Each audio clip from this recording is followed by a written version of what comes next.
Borong Tom. Borong Tom Sung Ha. Very good man. Big boy. Very big muscle. Hat Bran La Hoi. Hat Bran La Hoi. Bang Hai. Bang Hai Sung Ha. Borong Tung Hai. Bang Hai. How does it sound when like a Cambodian man and a Cambodian woman are fucking? It's like ba ja ba ja ba ja ba ja ba ja ba ja ba Ari chop some chop. Ari. What's up, y'all? I'm No Joe Coward, coming at you bitches live from the mean streets of PP, Phnom Penh, Cambodia, bitches, the heart of Southeast Asia. What's up, y'all? So, in today's video, I wanted to speak a bit on backpackers and volunteer work here in Cambodia. Now, actually, last Friday, today's Friday, last Friday, so exactly a week ago, a couple of my buddies went out. We went out to various places here in town, just trying to find something to do, you know, just there wasn't much going on. So we decided to go to this place called Happy 11 Backpackers, which is on, man, I can't remember the street name. I think it's on the same, I think it's like, I don't hold me to it, but I think it's like Street 110, something like that. It's like one of those streets up there by the riverside. And it's, you know, it's kind of a sketchy area, to be honest, but I digress. Let me get to the fucking point here. What was I gonna say?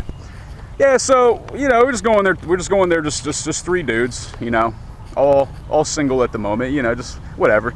Hoping maybe to end up talking to an interesting female. What I didn't realize about these backpacker bars, something I knew that obviously they're backpackers, of course, but that they're so young.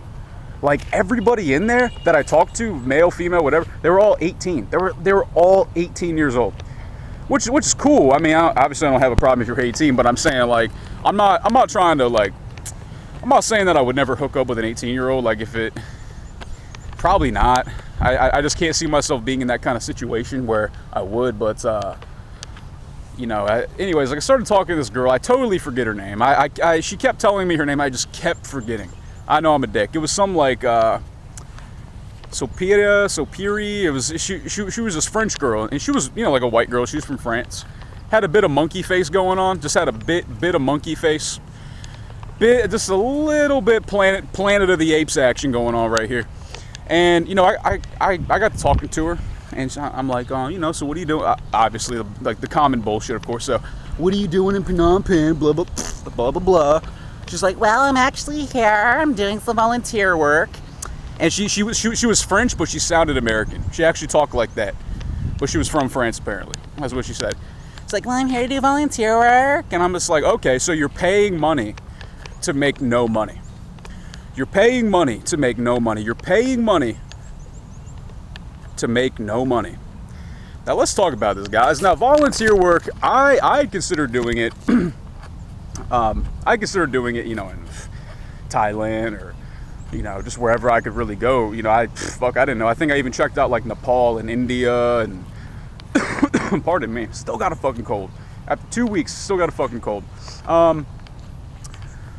Yeah, so basically the deal is when you volunteer, like, you're paying money, and then when you volunteer, they don't pay you. I don't get it. How in the fuck? Damn, I got some shit on my lens, man. Fuck. How in the fuck does that make any sense, y'all? Why would you pay money? Here's $1,000 and you give me nothing in return? Now, granted, you do get experience, yeah, as a teacher, yeah. I mean, but I got a job with no fucking experience. That includes volunteer work. So I asked this girl. I said, so how much was it? And she said my parents said it was so much that they wouldn't even tell me. So basically, you know, we've got an epidemic of these fucking rich kids. She even said her parents, so her parents pay for it, wouldn't even say how much it was because it was so ridiculous. Now, I have no idea. I mean, it could have been upwards of $5,000 plus. I have no idea what certain volunteer programs cost here. I know most cost, you know, like around $1,000 for sure. I mean, I've you know, because I've done the research before. You know, as I said, I considered doing it before, but nah, man, I'm not gonna pay money to make no money. So this girl kind of justified it. I mean, because obviously at that point, like, I could no longer take her seriously. I could no longer, like, sit there and pretend I was interested. And she said that it's okay because it all goes to charity. Okay. We're in Cambodia, guys. Now, she's never even left the city of... obviously, she's never left Phnom Penh. She hasn't seen most of Phnom Penh. She hangs out up there by the fucking riverside and by all the posh bars here in town, like in BKK1 and what else is, like Basak Lane and all that fucking shit. You know what I mean? So this fucking girl has no idea what it means to be poor. Now, I'm not saying that I'm super enlightened and I can relate to poor people, but my parents damn sure could not pay, would never pay that much money, you know, and not tell me how much it was, you know, because it was so much. You know, it's just whatever, dude. Like, this chick doesn't know what she's talking about. Now, how in the fuck is this a multi-million-dollar a year industry here? And that's probably all of Southeast Asia, probably more than that, because you have all these people paying thousands of dollars every few months to volunteer, and then you get the new cycle in. You just herd them in like cattle, get them out, take their money, man. That money's not going to charity, guys. I've been around the roads here. I've been all around Cambodia, to all parts, except I've never been to Sihanoukville and I've never been to Battambang. I've been pretty much anywhere else here in Cambodia, to any region, and there ain't no fucking way, if they're making millions and millions and millions of dollars a year here, there ain't no fucking way that that's going to charity, man. All right? Now, I'm not saying 0%, I'm not saying none of it does, but most of it does not. Absolutely not. You can see it, that these fucking people need money, man. This fucking town needs money, man. So that's bullshit. So anybody that's thinking about coming here to volunteering, understand that you're paying money to make no money.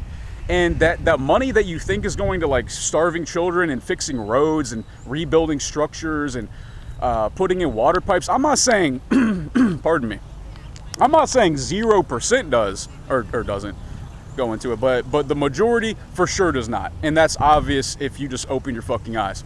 But the deal is that so many of these people are young, they're 18, they don't know what the fuck they're thinking or talking about. Again, I'm not trying to come off as superior, but I'm definitely older and more mature than I was when I was 18, and I know for a fact that most of these people don't really experience the real Cambodia. They spend all their time, as I said, at backpacker bars, posh coffee shops, delis or whatever the fuck, you know, and little like nightclubs and shit. So I don't want to hear it, man. I don't want to fucking hear it, dude. That's pretty much my point. Look, I'm not saying don't volunteer, but to me it doesn't make sense to pay money to make no money. I mean, maybe there's a good reason for it that I'm just not educated on. But guys, like, back me up. I mean, would you pay $5,000 to go volunteer in Cambodia for I don't know, let's say 6 months? I have no idea, actually. Probably not. Probably not, unless you're rich as fuck, which is my point. Why would a person who, like when I came to Cambodia, I was in no position to pay thousands of dollars to make no money. I had to spend as little money as I could, essentially, and get by and then get a job. That's pretty much what I did. I got some people staring at me, totally staring at me right now. Totally staring at me. Anyways. So, yeah, guys, that's all I'm saying, man. You know, coming to Cambodia to teach is fine. There's some shitty jobs, there's some good jobs.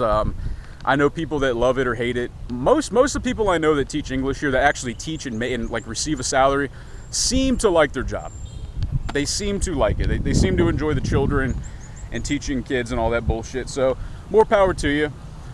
I personally have no interest in it, so I don't know, guys. That's pretty much all I had to say. I just thought it would be kind of funny to bring up, and it was so funny that girl, I totally forget her name, whatever. Like, I'm not saying she's not a nice girl. She was nice and all, but she's just a little bit, doesn't really know what the fuck she's talking about. So I was talking to her, and this guy comes up, this other 18-year-old boy. He comes up from behind and just lays a big fucking kiss on her. So I was, like, there was a segment of our conversation where I was thinking about asking her for a number, because she was cute. I mean, she had a little monkey face going on, but she had these nice, plump, pretty lips and these nice, creamy white milk titties, and I don't know, man. Fuck it. So, and plus she said she was 18, so I figured, well, fuck it, yeah, she's 18, get some young, tight pussy, man. Why not, dude, right?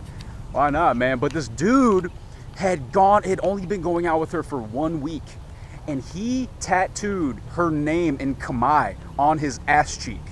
And when I heard this from a guy, I was like, no, he didn't really do that, did he?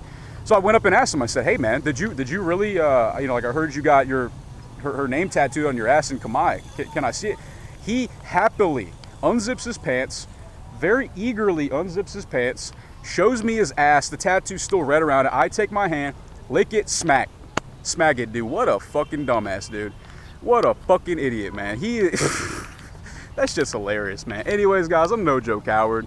If y'all want to shoot me an email, it's nojokestriking@gmail.com. Now, a disclaimer, if you send me more than 2 paragraphs, if you send me more than 8 complete sentences, I most likely will delete it. I've told you guys a number of times, keep the emails fucking short and sweet if you want me to read it and write you back. Even the ones I read, I don't write all of them back, because it's the same shit. It's like, oh, how much can TEFL teachers make? Can I move to Cambodia and teach English and make money? Yes. I made not thousands, I made thousands, shit. I've actually made like 330 some videos, which actually, guys, I want to say something I never thought, something I'm kind of proud of, is that it hasn't even been a year yet since I've started this thing. It's been like 10 months, maybe almost a year, like 11 months. I got about 3,000 subscribers, over 330 videos in less than a year. I think that's pretty, I mean, I don't know about you, but I think that's pretty good. I think that's pretty sweet, man, considering I have a pretty unique style and channel going on. Anyways, keep emails short and sweet. Don't ask me how much TEFL teachers make. Look it up, like No Joke Howard TEFL teacher, or No Joke Howard apartment, No Joke Howard healthcare, No Joke Howard this and that. Like, I guarantee you, No Joke Howard internet. And then you'll find me talking about the internet quality here in Cambodia, because I get that a lot, guys. So just a little tip. All right, guys, fuck you. Peace.